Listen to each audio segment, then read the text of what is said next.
Hi hello నమస్తే friends, ఎలా ఉన్నారు? ఈరోజు మనం పాటల కూర ఎలా వండుకోవాలో చూసిద్దామా.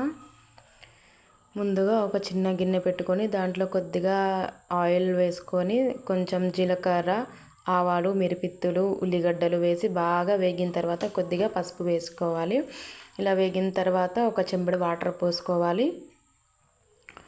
బాగా ఎసరు రావాలండి, ఇది మంచిగా ఎసరు రావాలి. దీంట్లోనే కొద్దిగా కారం,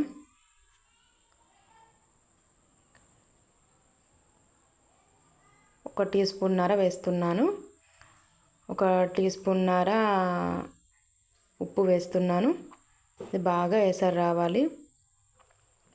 దీంట్లో కొంచెం ధనియాల పొడి, కొద్దిగా లవంగాల పొడి వేసుకోవాలి. మనకు కొంచెం ఘాటుగా కావాలనుకుంటే ఎక్కువ వేసుకోవాలి, కొంచెం తక్కువ అనుకుంటే కొద్దిగానే వేసుకోవాలి అండి.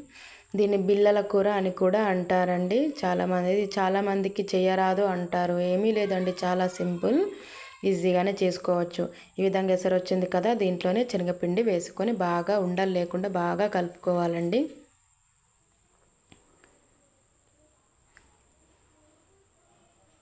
ఇప్పుడు రొటీన్గా అన్ని కూరగాయలు, నాన్ వెజ్ ఇదే ఉంటుంది కదా, అలా కాకుండా ఇలా వెరైటీగా పిండితో కూడా ఇలా ఒకసారి ట్రై చేయండి. చాలా బాగుంటుందండి టేస్ట్. ఇది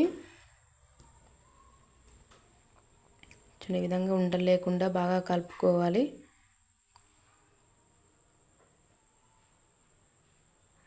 ఇలా కలుపుకున్న తర్వాత కొద్దిసేపు ఉడకాలండి ఇది.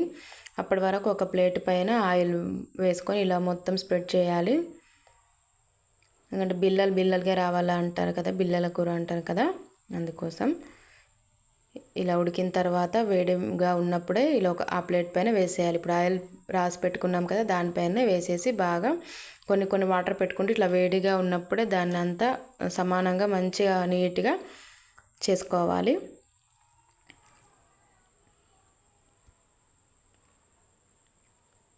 వాటర్ ఎక్కువ పోసుకుంటే పిండి ఎక్కువ పడుతుందండి. అది చల్లారేంత వరకు మళ్ళీ ఒక ప్యాన్ పెట్టుకొని దాంట్లో ఎల్లిపాయ దంచి వేసుకోవాలి. ఎల్లిపాయ తర్వాత ఉల్లిగడ్డలు ఇవన్నీ దంచి వేసుకోవాలి. అవి గోలిన తర్వాత కొద్దిగా పసుపు వేసుకొని దానికి సరిపడా చింతపండు నానబెట్టుకొని చింతపండు రసం ఇలా తీసుకొని దాంట్లో వేసుకోవాలండి. పులుపు ఎక్కువ కావాలనుకున్న వాళ్ళు కొద్దిగా ఎక్కువ వేసుకోండి, చింతపండు తక్కువ మామూలుగా కావాలనుకున్న వాళ్ళు మామూలుగా వేసుకోండి. ఇలా వేసుకున్నాం కదా, దాంట్లో కూడా కొంచెం కారం, ఒక 2 స్పూన్ల కారం, కొద్దిగా ఉప్పు,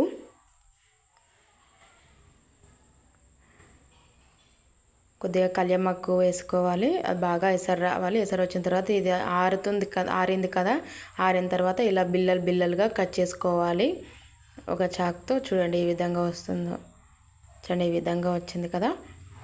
ఇది ఆ ఎసరు వస్తున్న దాంట్లో వేసేయాలండి.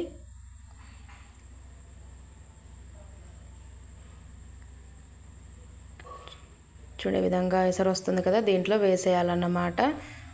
ఇలా పైన నురుగ వస్తున్నప్పుడు కొద్దిగా సాల్ట్ పడుతుందండి. ఏదైనా మనం కర్రీ చేసుకునేటప్పుడు ఇలా నురుగ వస్తుందంటే కొద్దిగా సాల్ట్ పడుతుందని అర్థం. చిన్న చిట్కా అండి ఇది.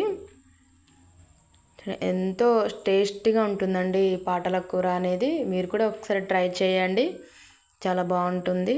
చూడండి ఈ విధంగా ఉడికింది కదా, కొంచెం దగ్గరకు వచ్చేంత వరకు ఉడికించుకోవాలండి. అంతేనండి, ఎంతో టేస్టీ అయిన పాటల కూర రెడీ. కొద్దిగా ధనియాల పొడి వేసుకోవాలి లాస్ట్లో, లేదు అంటే కొత్తిమీర అయినా వేసుకోవచ్చు. అంతేనండి. Thank you for watching.